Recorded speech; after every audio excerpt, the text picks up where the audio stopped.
let's talk about car prices right now because we know they're still pretty high, especially with the interest rates as high as they are. And if you're in the market for a new or used vehicle, it may be out of reach. The collapse already started, and no one warned the people who'd lose everything. Factories went silent, dealerships locked their doors, cars sat untouched as lenders backed away, and families watched their futures vanish behind the wheel of something they could no longer afford. The headlines blamed supply chains, but that's not the real story. Why are entire towns collapsing with them? How did the dream of American car ownership turn into a financial trap? And who knew this was coming all along? Because by the time this video ends, you'll realize it's not just the market that failed, it's the system you trusted. A dealership dies in silence. In towns across America, something is vanishing. But there are no headlines, no farewell signs, no protest marches. The local car dealership, once a fixture of Main Street economies and small town identity, is disappearing. These businesses survived economic downturns, recessions, and even global supply chain failures. Yet in 2025, the collapse has taken a quieter, more suffocating shape. It begins with the phones ringing less. Then inventory starts piling up. Over time, months go by with fewer buyers, less foot traffic, and sales teams shrinking. By the time the showroom lights go dim, there's rarely an announcement. No final sale, no closure banners, just a locked glass door, a row of unsold vehicles collecting dust, and a silence that feels permanent.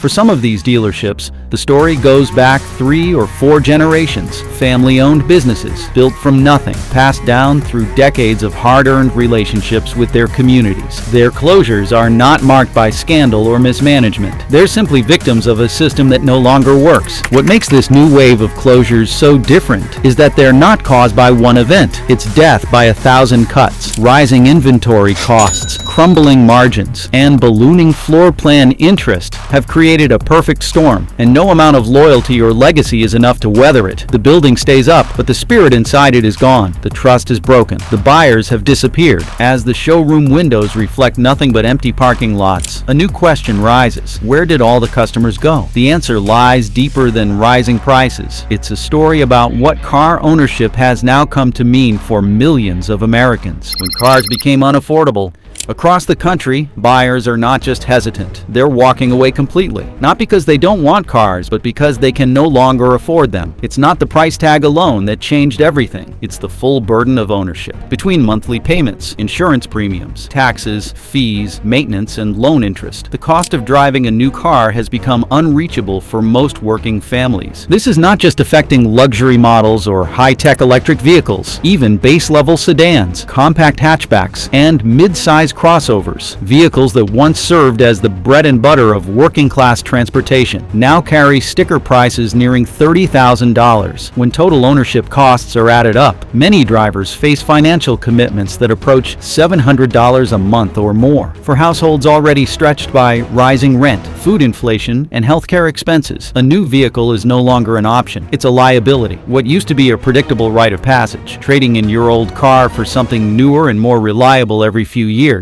has now become a financial trap. Americans are holding on to vehicles longer than ever. The average age of a vehicle on the road is now over 12 years. In some cases, families are sharing one car among 3 adults. In others, repairs are being prioritized over groceries. And this isn't just a story about money, it's a story about control. For many, losing the ability to buy a car means losing the ability to commute, to job hop, to escape. Mobility was freedom.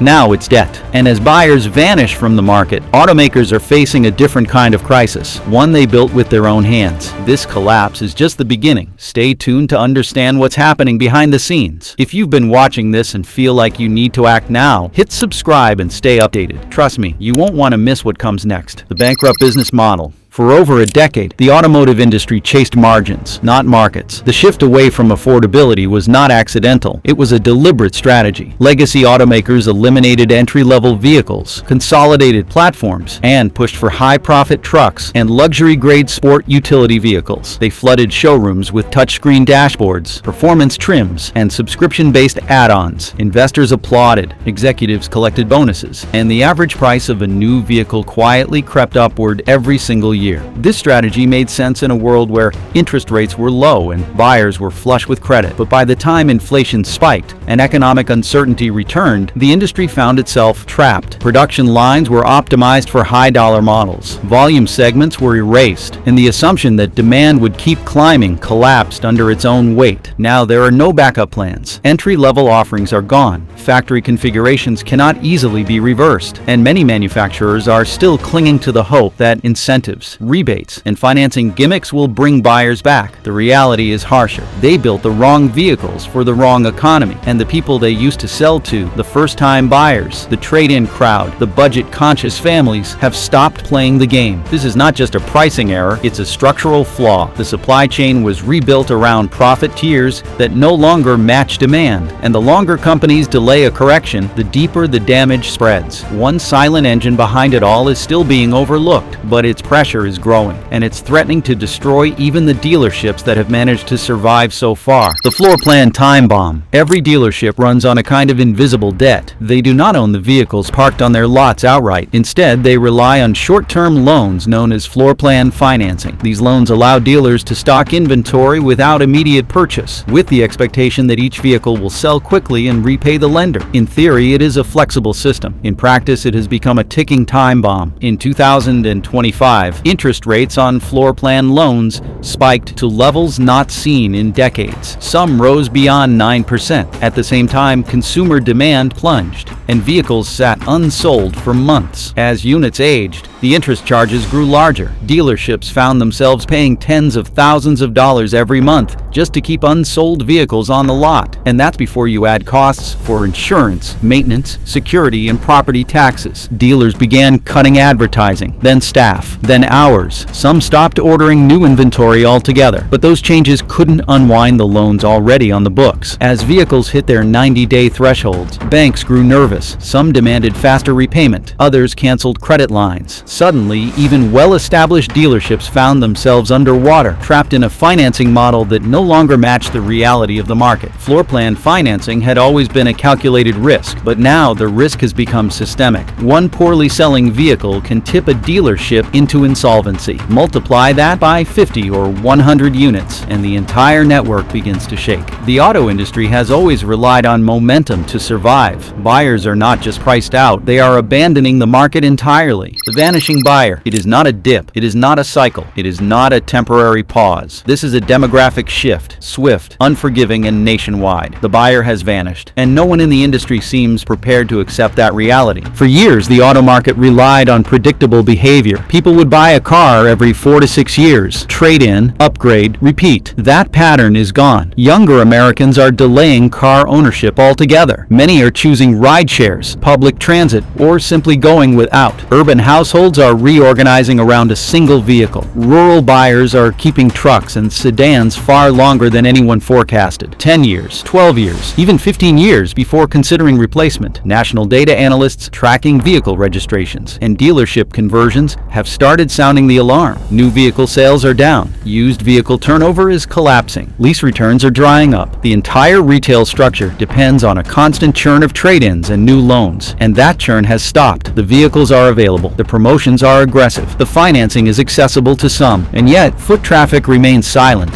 Why? It is not just cost. It is disillusionment. Consumers feel the system no longer serves them. Ownership feels more like a trap than a ticket to freedom. The idea of driving as a symbol of adulthood, of pride, of possibility. It has been replaced with something more cynical.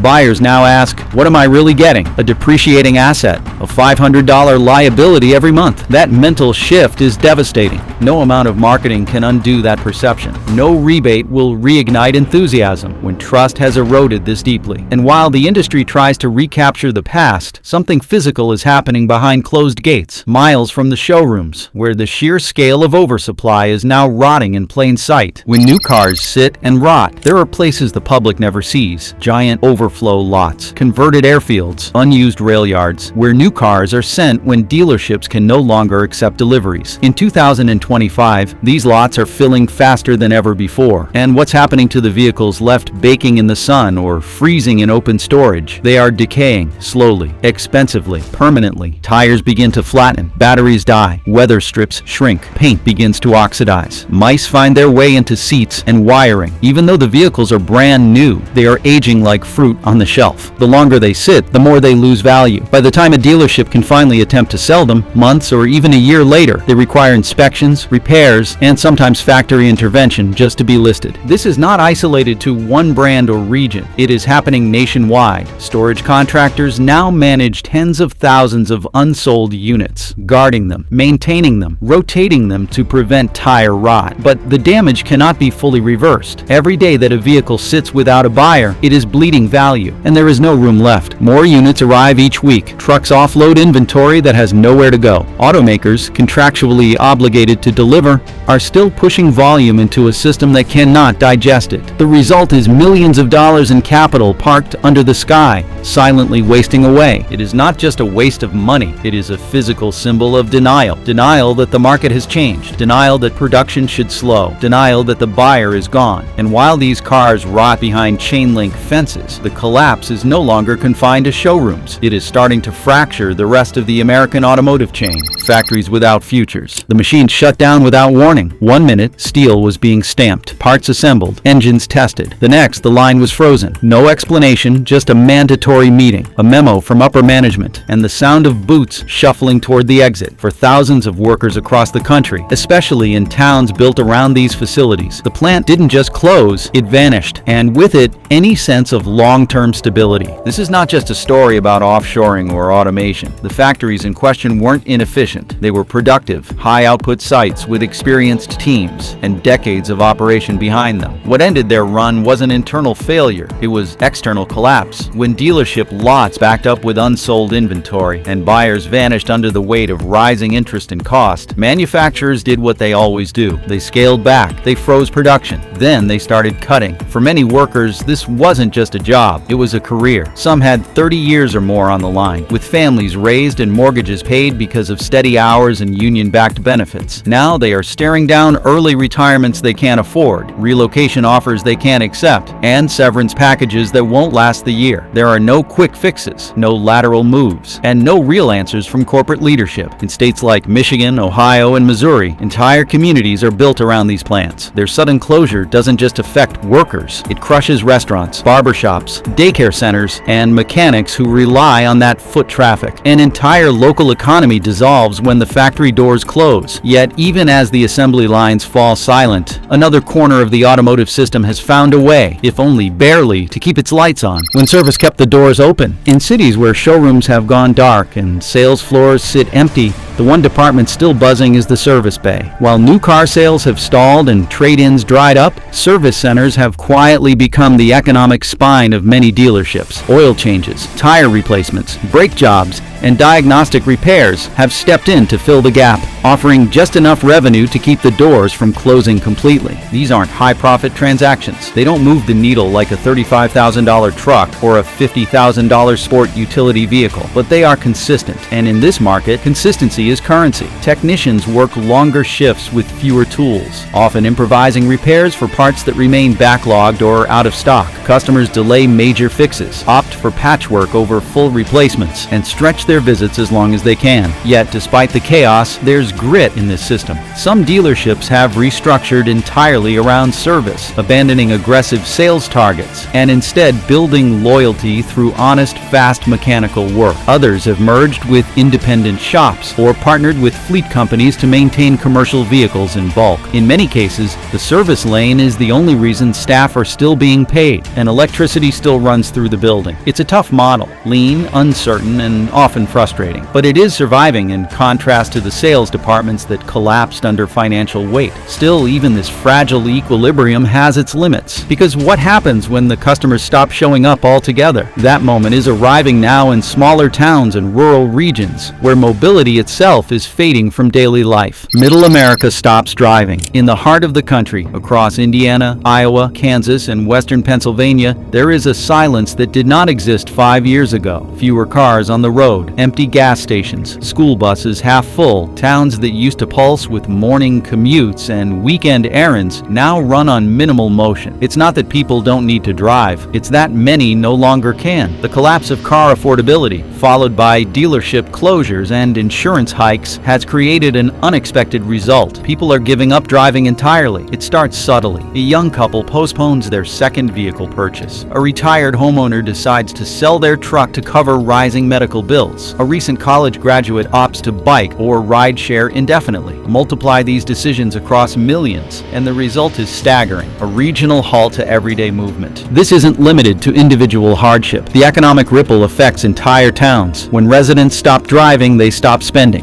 Convenience stores close. Chain restaurants lay off staff. Main Street empties out. Employers struggle to find workers who can reliably commute. Schools cut transportation budgets. Healthcare appointments go unfilled because clinics are 30 miles away and no one has a functioning car. It is an unraveling of infrastructure, not just roads and bridges, but community lifelines. In parts of Middle America, vehicle access was never optional. It was survival. Losing that access doesn't just change how people get around. It changes how they live. And while these communities falter, another sector of the economy, far less visible, far more powerful, has already decided to exit quietly, with devastating consequences of its own. The collapse. Nobody insured. Beneath the surface of the auto crisis, lenders and insurers are making quiet moves. They are tightening criteria, canceling policies, withdrawing from entire regions, and in some cases, ceasing operations altogether. As car loan defaults rise and repossessions spike, financial institutions that once fueled the car buying ecosystem are pulling the plug. Auto insurance companies in particular are overwhelmed. Claims costs are up due to inflated repair pricing, labor shortages,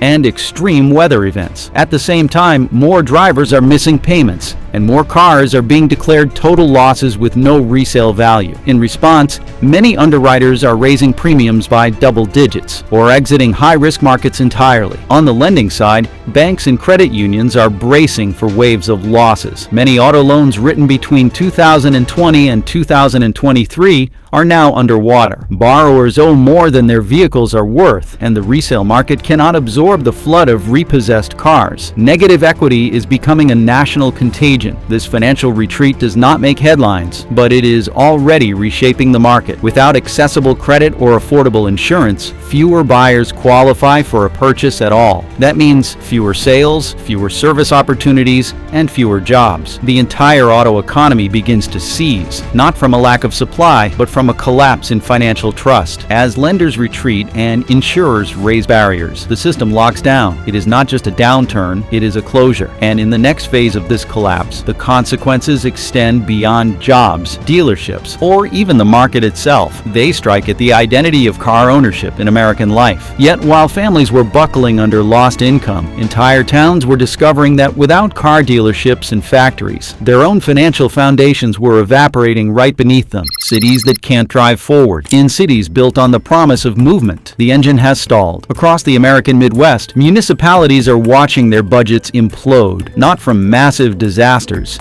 but from the quiet, brutal disappearance of car dealerships and automotive revenue. These cities depended on vehicle sales taxes, repair licensing fees, registration processing, and employment-based income taxes tied to the industry. When the dealerships closed their doors, it was like pulling bricks from a foundation. One by one, essential services began to collapse. Small-town mayors are facing impossible choices. Some are slashing road maintenance schedules, allowing potholes to spread unchecked. Others are eliminating entire public transit routes, leaving elderly residents and low-income workers stranded. Fire departments have downsized. Police departments are operating with outdated vehicles and minimal staffing. Trash pickup has been delayed or outsourced. Libraries are shuttered. Recreation centers darken one facility at a time. These are not budget cuts. They are system collapses. The worst part is that the declines are not dramatic. They're creeping and corrosive. A town does not wake up one day and fail. It erodes slowly until even the grocery stores begin to question whether to renew their leases. The social fabric that tied generations together, events, parades, sports teams, public spaces, begins to fray as fewer people show up and fewer funds exist to organize. Without dealerships, there are fewer sales taxes. Without sales taxes, there are fewer public services. And without public services, a city cannot function. It cannot grow. It cannot attract new business or retain the families it still has. The car industry may be a national story, but its collapse is being written in the ledgers of small cities that no longer have the resources to drive forward. And as cities struggle to keep the lights on, millions of Americans are facing a more personal reckoning, one with the very object that once defined freedom in this country, the car, the identity crisis on four wheels. For over a century, the car was more than a machine. It was identity. It meant independence, status, escape, pride. Teenagers waited for the moment they could hold a license. Families measured their milestones in road trips and first drives. A driveway without a car felt incomplete, like a house missing its heartbeat. That belief system is now crumbling, and not quietly. The cost of ownership has become unbearable. Insurance premiums are punishing. Fuel costs are volatile. Maintenance is expensive and unpredictable. For many buyers, owning a car now feels more like being shackled to a liability than unlocking opportunity. Leasing is out of reach. Financing is a trap. And used vehicles, once a safe fallback, now carry price tags that once belonged to luxury sedans. There is also a cultural shift. In cities and suburbs alike, younger generations are delaying licenses, skipping car purchases, and choosing digital connection over physical mobility. They are less emotionally invested in brands. They do not dream of chrome and horsepower. To them, a car is a cost center, not a gateway. And for older generations, that shift feels like betrayal. The symbols no longer hold. Muscle cars gather dust in showrooms. Compact hybrids fail to inspire loyalty. Even electric vehicles, once seen as futuristic, now sit unsold due to rising prices and weak incentives. The emotional connection between driver and vehicle has frayed, and for some, it has snapped completely. It is not just the economy causing this fracture. It is an erosion of meaning. The car, once a symbol of everything American, freedom, ambition, individuality, now represents something heavier: debt, risk, stagnation. And as that identity crisis unfolds, the promise of a cleaner, greener future is also beginning to stall. The green revolution that stalled in the lot. Electric vehicles were supposed to save the industry and the planet. They promised clean energy, sleek design, reduced emissions, and a reimagining of what it meant to drive. The future was battery-powered. The road was supposed to lead forward, but in 2025, that road is blocked by a reality no one wants to face. The transition has stalled, and not because of politics or policy, but because of price, equity, and trust. Across the country, electric vehicle inventories are swelling. Dealerships that once had waiting lists now cannot give them away. The sticker prices, once tolerated by early adopters, now look outrageous to middle-income buyers. Charging infrastructure is inconsistent. Battery replacement costs are still high. And with interest rates surging, monthly payments for electric vehicles now exceed even those of traditional trucks in many regions. On top of that, a new problem has emerged: negative equity. Thousands of buyers who financed electric vehicles in the last 3 years are now underwater. Their trade-in values have plummeted, incentives have expired, and their vehicles, despite being technically advanced, feel like financial mistakes. That erosion of confidence spreads fast. One buyer warns 10 others. The math no longer works. The narrative collapses. The strategy of electrification has not failed because people don't believe in climate progress. It has failed because the economic foundation under that progress was never solid. The vehicles were too expensive, the infrastructure too fragile, the promises too far ahead of the reality. What was meant to spark transformation has, for now, become a warning sign. Without affordability, there is no revolution. The collapse of the dealership system, the buyer market, the cultural connection, and now even the future vision of transportation, these are not separate stories. They are one cascading failure, and it has already begun. What happened to the car market isn't just about price tags or interest rates. It's about the system that betrayed us all. What are your thoughts? Do you think this collapse is unstoppable, or is there a way out? Drop a comment below, and don't forget to subscribe for more critical insights.